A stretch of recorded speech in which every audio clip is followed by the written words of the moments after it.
A shadow crashes from the trees, jaws snapping bone, blood in the dust, footprints erased by darkness. For early humans, this wasn't myth. It was survival against a prehistoric killer that changed human evolution forever. Africa, 2 million years ago. The world didn't belong to humans, but to shadows. Among them, none was deadlier than the leopard. Unlike lions that roared or hyenas that howled, leopards moved in silence. Stocky muscles coiled under spotted fur, eyes glinting in moonlight, claws gripping bark as they ascended trees with ease. Perfectly built for ambush, they were the ghosts of the night. When darkness fell, early humans were never safe. Firelight flickered weakly against the black, but beyond its glow, leopards waited. They needed no packs or allies, only patience. In a heartbeat, they would spring from a tree limb or a patch of tall grass, jaws clamping down on neck or skull. Victims couldn't even cry out. They were dragged into darkness, their remains scattered beneath the branches of a kill tree. The evidence survives. Fossilized skulls of Australopithecus and early Homo bear the puncture marks of leopard fangs, sharp arcs etched into bone. These were not isolated accidents. They were signatures of a predator that stalked our kind for generations. At night, humans were not hunters, nor equals. They were prey, and of all the killers they faced, none terrified them more than the leopard, the true night stalker of human evolution. But the real story isn't the leopard's power, it's our weakness. 2 million years ago, humans were fragile shadows of the species we know today. Their bodies told a story of survival without advantage.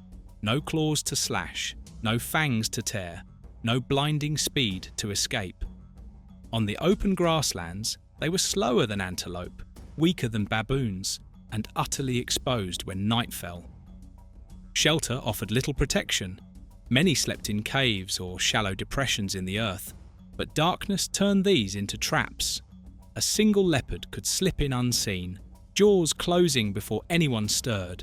Entire groups could lose members in seconds, with no means of defense but flight.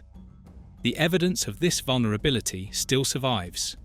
Archaeologists discovered one-to-many puncture wounds on early human skulls, grim reminders of lives ended in the jaws of predators. But even more striking than the bones is what lived on in the mind. Night became synonymous with danger. Shadows held threats we could not see. The rustle of grass or a faint growl could trigger panic. This fear, so primal and deep-rooted, was not just instinct. It was the memory of generations that were hunted in darkness, and it left a mark that still shapes us today. But out of this terror, a discovery ignited that changed everything. The leopard's relentless pressure did more than kill. It forced invention. Our ancestors, huddled in darkness, discovered a weapon older than the spear, more powerful than stone. It was fire. At first, it wasn't about cooking meals or warming the cold. Fire was survival. The crackle of flames created a barrier no predator dared cross.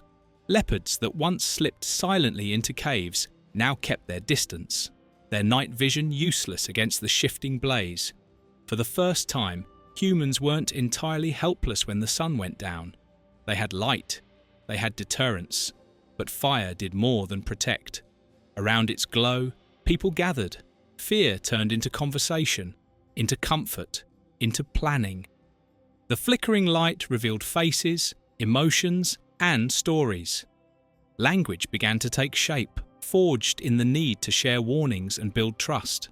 Myths, strategies, and lessons spread across generations in whispers carried by firelight.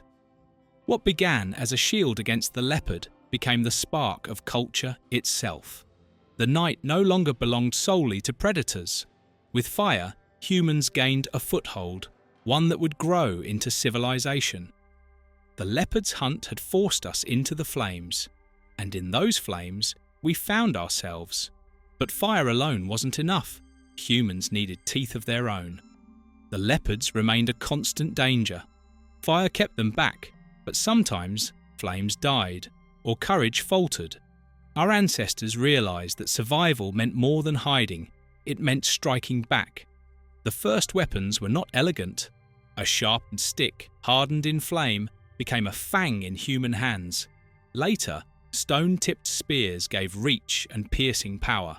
The same caves and grasslands that held fossilized skulls with leopard punctures also contained chipped stones and fractured bones, silent evidence of humans turning tools into weapons. Kill sites show marks of deliberate strikes, tools crafted not just for cutting meat but for defending life. And strategy evolved with the weapons. Leopards hunted by ambush, waiting in silence until prey passed too close. Early humans mirrored the tactic, lying in wait, spears ready, turning the hunter's method back upon the hunter. It was the beginning of organized defense, even rudimentary teamwork. This was more than survival. It was an evolutionary leap. No longer unarmed prey, humans carried their own claws, their own fangs, forged from earth and fire. For the first time, the balance began to shift. The leopard had shaped the battlefield, but humans were learning to fight on it, although even weapons meant little unless many hands held them together. The leopard's threat was relentless, and humans quickly discovered that a lone fighter was almost always a doomed one. Survival meant numbers. At night, families and clans began to sleep in circles, bodies forming living walls against the darkness. Lookouts stayed awake, listening for the snap of a twig, the rustle of grass, the low growl that meant death was near. These simple defences with rotating guards, shared vigilance, warning calls, and were the foundations of something extraordinary. Language did not begin with poetry or storytelling. It began with survival. A hiss, a shout, even a gesture, all carried meaning in the silent war against predators. Over time, those warning cries grew into the first sparks of structured communication. But something deeper emerged as well. When survival was shared, so too was responsibility. Protecting one another in the face of nightly danger forged empathy. Bonds strengthened not just between parent and child, but across the entire group. In the struggle against the leopard, humans became more than individuals.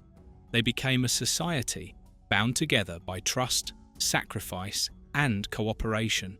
The killer lurking in the tall grass wasn't just shaping our fears, it was shaping who we would become. The leopard's shadow stretched far beyond survival. It forged humanity itself. You see, in the end, the leopard was more than a predator. It was a silent teacher, a relentless force that shaped every step of our early evolution. To survive its ambushes, we mastered fire, not as warmth or cuisine at first, but as a blazing shield in the night. To counter its stealth, we carved weapons from stone and wood, learning to turn defense into offense. To endure its constant threat, we formed circles of safety, posting lookouts, inventing warning cries, and building the roots of language and trust. The leopard, without knowing it, became an architect of our humanity. And eventually, the tables turned. With fire, weapons, and cooperation, humans began to stalk the very predator that once hunted them. Fossil remains even show leopards killed by coordinated human attacks, a reversal millions of years in the making. Yet the legacy of fear never vanished. Even today, the rustle in the dark, the gleam of unseen eyes, the instinctive dread of big cats, it all echoes the nights our ancestors spent trembling on the grasslands. Without the leopard, perhaps we would never have discovered fire, forged tools, or built societies. In escaping its jaws, we became human. Without predators like the leopard haunting and forcing innovation, would we have ever become truly human? Let us know in the comments.